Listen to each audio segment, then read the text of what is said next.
Paris, novembre 1968. L'affaire Markovitch fait trembler la France. Le garde du corps d'Alain Delon a été retrouvé mort. La presse hurle. L'opinion publique exige des réponses. Les enquêteurs veulent interroger Delon formellement, longuement, sans témoin. Ils envoient une convocation officielle. Alain Delon ne se présente pas. Les enquêteurs insistent. Ils veulent se le convoquer à nouveau. Ils veulent fouiller certains aspects de sa vie, certaines connexions, certains comptes bancaires, et c'est là qu'un coup de téléphone change tout. Le coup de téléphone vient de l'Élysée, pas du président Charles de Gaulle lui-même, il est trop prudent pour ça, mais de son Premier ministre, Georges Pompidou. Le message est simple selon ce que rapportera des années plus tard le journaliste Pierre Péan dans ses investigations sur les réseaux de pouvoir français. Allez-y doucement avec Delon. L'enquête ralentit, puis elle s'arrête. Delon ne sera jamais formellement mis en examen dans l'affaire Markovitch. Pas parce qu'il était innocent, mais parce qu'il était protégé. Et cette protection n'était pas un accident, c'était un système. Un système qui durera 40 ans. Les dîners secrets de Pompidou 1967. Georges Pompidou est Premier ministre de la France sous De Gaulle. Il organise régulièrement des dîners privés. Pas au Palais Matignon, pas dans des lieux officiels, dans des appartements discrets du 7e arrondissement parisien, dans des restaurants où les photographes ne viennent pas. À ces dîners, on ne trouve pas que des politiciens. On y trouve des industriels, des banquiers, des hommes influents dont les noms n'apparaissent jamais dans les journaux, et on y trouve Alain Delon. Ce détail est documenté dans plusieurs ouvrages, notamment dans La face cachée du gaullisme de l'historien Pierre Pélissier, publié en 1998. Delon n'était pas juste un invité de prestige pour décorer la table, il était là pour des raisons précises. Quelles raisons ? Pompidou, selon les témoignages recueillis par Pélissier auprès de proches du Premier ministre, appréciait Delon pour 3 qualités. 1. Sa discrétion absolue. Delon savait écouter sans jamais répéter. 2. Ses connexions internationales. Grâce au cinéma, Delon avait accès à des cercles fermés partout dans le monde, en Italie, en Suisse, en Afrique, au Moyen-Orient. 3. Sa capacité à servir d'intermédiaire informel. Dans certaines situations délicates où un diplomate officiel ne pouvait pas intervenir, un acteur célèbre, lui, le pouvait. Pompidou utilisait Delon comme un outil, confiera un ancien conseiller de Matignon au journaliste Emmanuel Faux pour son livre Les réseaux de l'Élysée. Pas un outil politique direct, mais un outil de réseau. Et quand on sert l'État de cette manière, l'État vous protège en retour. Markovitch, la protection en action. Revenons à 1968. Stéphane Markovitch est mort. Son carnet d'adresses contient des noms explosifs, des politiciens, des prostituées de luxe, des trafiquants. L'enquête menace de révéler tout un réseau de pouvoir et de corruption. Et au centre de ce réseau, Alain Delon. Les enquêteurs veulent creuser. Ils ont des questions, beaucoup de questions. Mais chaque fois qu'ils se rapprochent de Delon, quelque chose se passe. Un témoin se rétracte soudainement, un document disparaît du dossier. Un supérieur hiérarchique ordonne de passer à autre chose. Le juge d'instruction en charge de l'affaire, selon des notes de procédure citées dans le livre de Jacques Desrosiers, l'affaire Markovitch, mentionne dans un rapport confidentiel avoir subi des pressions inhabituelles pour clôturer rapidement certaines pistes impliquant des personnalités de premier plan. Alain Delon n'est jamais nommé explicitement dans ce rapport. Mais tout le monde sait de qui on parle. En janvier 1969, Georges Pompidou prononce un discours à l'Assemblée nationale. Un discours devenu célèbre dans lequel il dénonce une campagne de calomnie visant sa femme Claude Pompidou qui avait été indirectement liée à l'affaire par la presse à scandale. Ce discours marque la fin de l'enquête publique sur Markovitch. L'affaire est enterrée, pas résolue, enterrée. Et Alain Delon continue sa vie comme si rien ne s'était passé. Le système du service rendu, voici comment fonctionnait le système, selon plusieurs sources recoupées dans des ouvrages sur les réseaux france-africains et les services secrets français. La France des années 1960 à 1990 avait besoin d'hommes capables d'opérer dans des zones grises. Des hommes qui n'étaient ni diplomates, ni agents secrets officiels, mais qui pouvaient faciliter certaines choses. Des rencontres discrètes entre hommes d'affaires français et dirigeants africains. Des messages informels transmis à des personnalités étrangères que Paris ne pouvait pas contacter officiellement. Des présences rassurantes dans des contextes délicats. Alain Delon, avec sa célébrité mondiale, était parfait pour ce rôle. Quand il voyageait au Gabon en 1975, au Maroc en 1977, en Tunisie dans les années 1980, ce n'était jamais juste pour le cinéma. Delon servait d'interface, expliquera Pierre Péan dans un entretien accordé à Mediapart en 2015.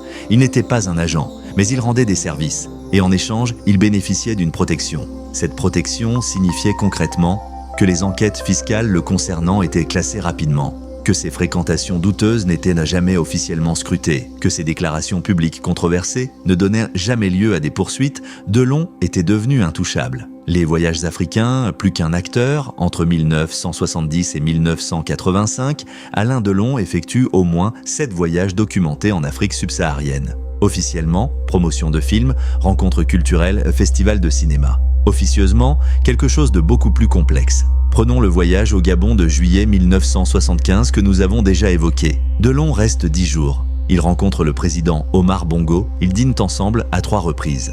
Des photos officielles sont prises. Mais ce qui n'est pas photographié, ce sont les autres rencontres. Selon les recherches de Pierre Péan publiées dans La République des Mallettes, 2011, Delon aurait rencontré lors de ce voyage plusieurs intermédiaires financiers français installés à Libreville, des hommes liés à ce qu'on appellera plus tard les réseaux Focard, du nom de Jacques Focard, le monsieur Afrique du gaullisme. Ces hommes n'apparaissent dans aucun organigramme officiel. Ils ne sont ni diplomates, ni fonctionnaires, mais ils facilitent les relations entre Paris et les capitales africaines. Ils arrangent des contrats, ils transmettent des messages, ils règlent des problèmes et ils ont besoin parfois de visages rassurants, de personnalités que tout le monde reconnaît et que personne ne soupçonne. Delon était parfait pour ce rôle, écrira Péan. Une star mondiale qui pouvait aller n'importe où sans éveiller les soupçons.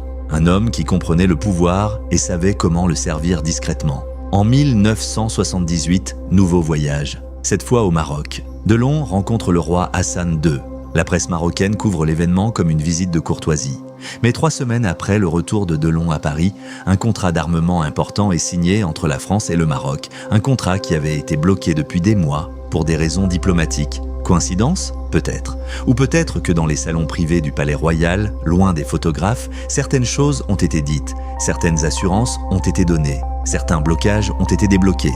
Et tout ça par un acteur de cinéma qui n'était officiellement là que pour le festival de Marrakech. Le dossier DST, ce qu'on sait vraiment, revenons sur ce rapport de 1979 dont nous avons parlé au début. Le rapport de la Direction de la surveillance du territoire qui mentionne le nom d'Alain Delon. Plusieurs journalistes d'investigation ont tenté, pendant des années, d'accéder à ce dossier. Tous se sont heurtés au même mur, classification d'État. En 2003, le journaliste Vincent Nouzil, spécialiste des services secrets français, dépose une demande officielle d'accès aux archives de la DST concernant Alain Delon dans le cadre de recherches pour son livre Les tueurs de la République.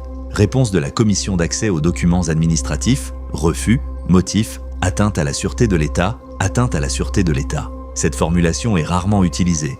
Elle est réservée aux dossiers concernant des agents secrets, des opérations militaires classifiées, des affaires diplomatiques ultra sensibles. Pourquoi le dossier d'un acteur de cinéma justifierait-il une telle classification ? Il n'y a que 2 explications possibles, déclarera Nouzil dans une interview à France Inter en 2004. Soit le dossier contient des informations sur des opérations d'État auxquelles Delon a participé, soit il contient des informations sur des personnalités politiques françaises que l'État ne veut pas exposer. Dans les 2 cas, ça confirme qu'Alain Delon n'était pas qu'un simple acteur. 1981, le changement de régime. Qui ne change rien ?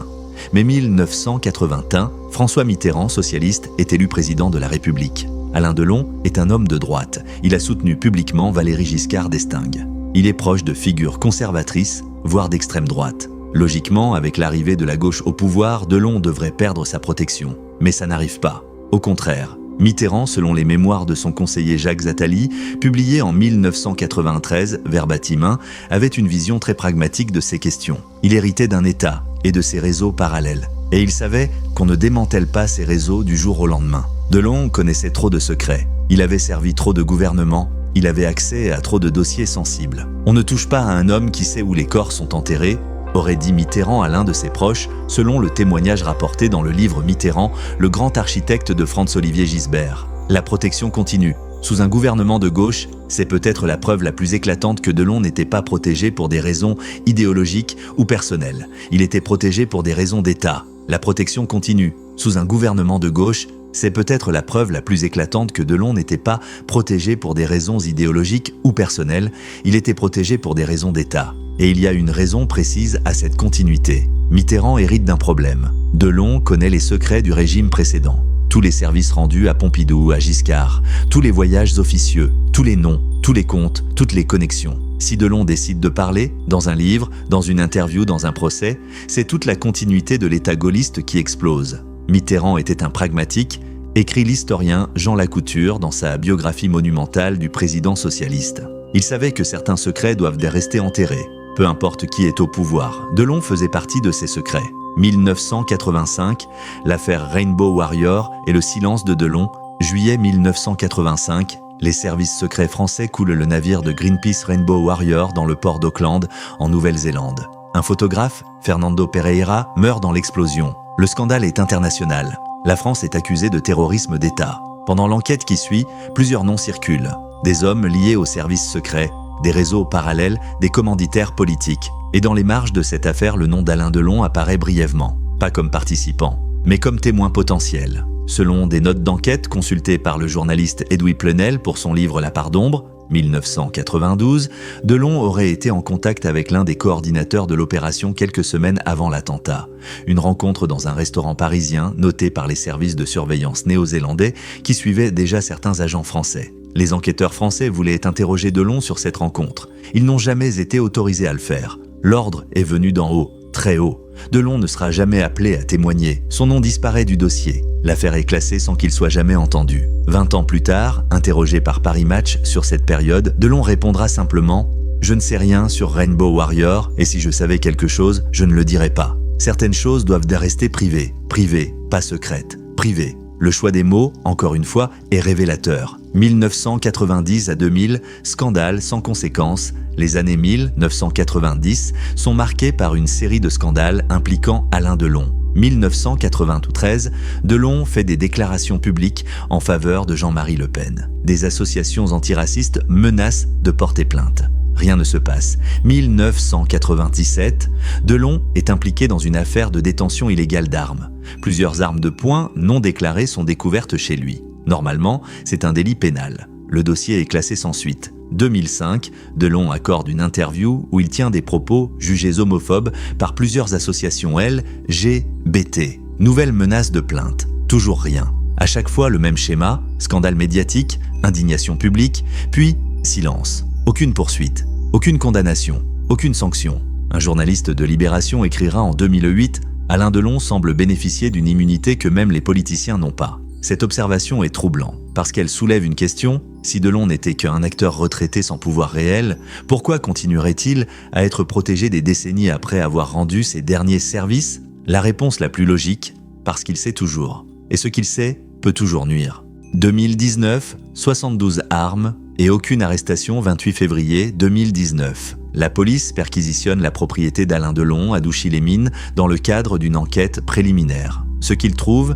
dépasse tout ce qu'ils imaginaient. 72 armes à feu, plus de 3000 munitions, des pistolets, des fusils, des armes de collection certaines, mais aussi des armes de poing modernes, fonctionnelles, chargées. Selon la loi française, détenir une telle quantité d'armes sans permis approprié est un délit pénal grave. La peine encourue peut aller jusqu'à 5 ans de prison. Les armes sont saisies. Un procès-verbal est rédigé. Et puis, rien. Aucune mise en examen. Aucune convocation devant un juge. Aucune poursuite pénale. Le parquet de Montargis classe l'affaire en invoquant l'état de santé du détenteur et l'absence d'intention criminelle. Mais cette explication ne tient pas. En France, la détention illégale d'armes est un délit objectif. L'intention n'a pas d'importance. L'âge ou la santé non plus. Des personnes de 80 ans ont été condamnées pour des faits similaires. Alain Delon, lui, ne sera même pas convoqué.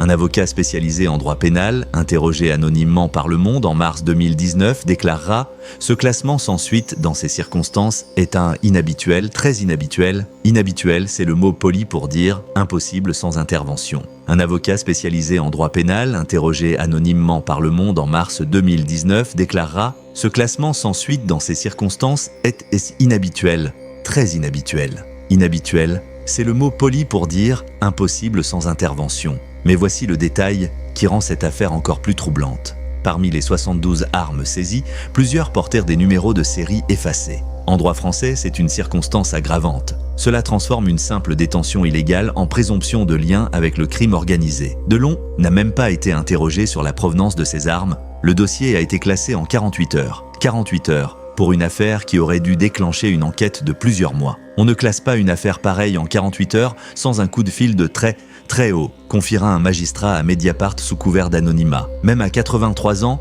même malade, Delon aurait dû être entendu. Le fait qu'il ne l'ait pas été, c'est un message. Un message qui dit « Cet homme reste protégé. » Protégé en 2019. 40 ans après Marković, 30 ans après Mitterrand, la protection n'avait jamais cessé. Ce que Delon savait? Voici la question centrale, la question que tous ces faits soulèvent inévitablement. Qu'est-ce qu'Alain Delon savait exactement pour justifier une protection d'État qui a duré 40 ans et qui a survécu à 6 présidents de la République? Essayons de reconstituer. Il savait qui assistait au dîner privé de Pompidou dans les années 1960. Des noms, des visages, des conversations sur des sujets que la République française ne voulait pas voir exposés. Il connaissait les réseaux france-africains, les hommes qui facilitaient les contrats d'armement, les intermédiaires qui arrangeaient les versements de commissions, les mécanismes par lesquels l'argent circulait entre Paris et certaines capitales africaines. Il avait probablement été témoin de discussions sur des opérations sensibles. Peut-être pas Rainbow Warrior directement, mais d'autres opérations du même type. Des opérations que les services français menaient en zone grise sans mandat officiel. Et il savait se taire. C'était peut-être son talent le plus précieux. Pas sa beauté, pas son jeu d'acteur, mais sa capacité à entendre des secrets et à ne jamais les répéter. Dans un monde où tout le monde parle, où les mémoires politiques se vendent du par millions, où les témoins écrivent des livres, où les scandales alimentent des carrières journalistiques, Alain Delon n'a jamais parlé. Jamais de mémoire détaillée, jamais de révélations fracassantes, jamais de règlement de compte. Delon était le coffre-fort parfait, résumera un ancien conseiller de l'Élysée dans le documentaire Les secrets de la République diffusé sur France 5 en 2016. On pouvait tout lui dire. Il ne répétait rien, et c'est pour ça qu'on ne pouvait jamais le toucher. La question que personne n'ose poser, Alain Delon est mort le 18 août 2024. Avec lui sont morts des secrets, des noms, des histoires, des accords passés dans des pièces fermées entre un acteur célèbre et des présidents de la République. Mais une question reste ouverte. Pourquoi un acteur de cinéma bénéficiait-il d'une protection habituellement réservée aux agents des services secrets? Il n'existe que 2 réponses possibles. Première réponse, Delon n'a jamais été protégé. Toutes ces coïncidences, les enquêtes qui s'arrêtent, les plaintes qui disparaissent, les scandales sans conséquence, ne sont que ça, des coïncidences. Cette explication est difficile à croire quand on examine l'accumulation des faits sur 40 ans. Deuxième réponse, Delon était effectivement protégé, parce qu'il avait rendu des services à l'État français. Des services suffisamment importants pour justifier qu'on ferme les yeux sur ses activités, ses fréquentations, ses scandales. Et si cette deuxième réponse est la bonne, alors la question suivante devient terrifiante. Quel service Alain Delon a-t-il rendu pour mériter une telle protection? Qu'a-t-il fait pour Pompidou, pour Mitterrand, pour tous les présidents qui ont suivi? Qu'est-ce que l'État français lui devait au point de ne jamais pouvoir le toucher même quand il enfreignait ouvertement la loi? Ces questions n'auront jamais de réponse, parce que les seules personnes qui les connaissent sont mortes, ou ont trop à perdre pour parler. Il y a une phrase que Delon a prononcée en interview dans les années 2000. Une phrase étrange qui, à l'époque, n'avait pas fait grand bruit. « J'ai vécu plusieurs vies, celle que vous connaissez, et celle dont personne ne saura jamais rien. » On avait cru qu'il parlait de ses relations amoureuses, de ses secrets personnels. Mais peut-être parlait-il d'autre chose. Peut-être parlait-il des dîners à l'Élysée, des voyages en Afrique qui n'étaient pas que du cinéma, des conversations avec des hommes puissants dans des pièces sans témoins. Peut-être parlait-il d'une vie parallèle que nous ne verrons jamais. Une vie où un acteur de cinéma servait la République française, et où la République française, en retour, le rendait intouchable. Alain Delon n'était pas juste un acteur, il était un homme que l'État français ne pouvait pas se permettre de toucher. Parce que le toucher, c'était risquer qu'il parle. Et s'il parlait, c'était l'État lui-même qui tombait. Fait un avertissement, cette vidéo s'appuie sur des faits documentés dans des ouvrages d'investigation, des mémoires politiques et des articles de presse. Les passages concernant des protections étatiques sont basés sur des témoignages et analyses publiées. Aucune affirmation de culpabilité n'est formulée. Les éléments présentés constituent une analyse journalistique des zones d'ombre entourant la vie publique d'Alain Delon.